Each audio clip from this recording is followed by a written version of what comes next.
Supplementary voter তালিকা এখনো তিনি হাতে পাননি, অভিযোগ রাজ্যের মুখ্যমন্ত্রী মমতা বন্দ্যোপাধ্যায়ের।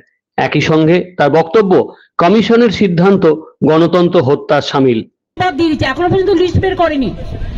আমার কথা হচ্ছে, সুপ্রিম কোর্ট বলেছিল লিস্ট বের করতে।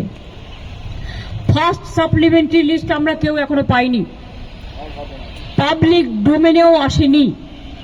এর থেকে বেশি গণতন্ত্র হত্যা, আনফরচুনেট ফর ডেমোক্রেসি হতে পারেন না।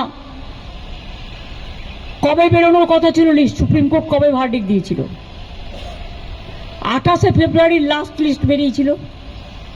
তারপরে অ্যাডজুডিকেশনের লিস্ট এতদিন ধরে হিয়ারিং হলো, তাতেও তো 50% নাম আমি শুনেছি কেটে কেটে বাদ দেওয়া হয়েছে, এবং দেখে দেখে বাদ দেওয়া হয়েছে। আমি শুনেছি সুতির একটা ব্লকে লোকই আছে মনে হয় 500, একটা বুথে 400 বাদ। এরকম অনেক জায়গা আছে। বসিরহাটে একটা ব্লকে একটা বুথে হয়তো 600 ভোটার আছে, 400 বাদ। এসব কে করেছে? কারা করেছে? একদিন না একদিন তো মানুষ কৈফিয়ত চাইবে। বুকের পাটা থাকলে আমি বলবো লিস্ট বের করুন আগে, মানুষকে জানতে দিন কার নাম আছে কার নাম নেই।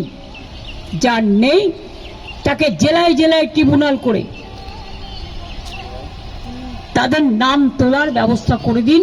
আমরা বিনা পয়সায় লয়ার দিয়ে সাহায্য করব, কিন্তু মানুষের গণতান্ত্রিক অধিকার কেড়ে নেওয়ার কোনো অধিকার কারো নেই।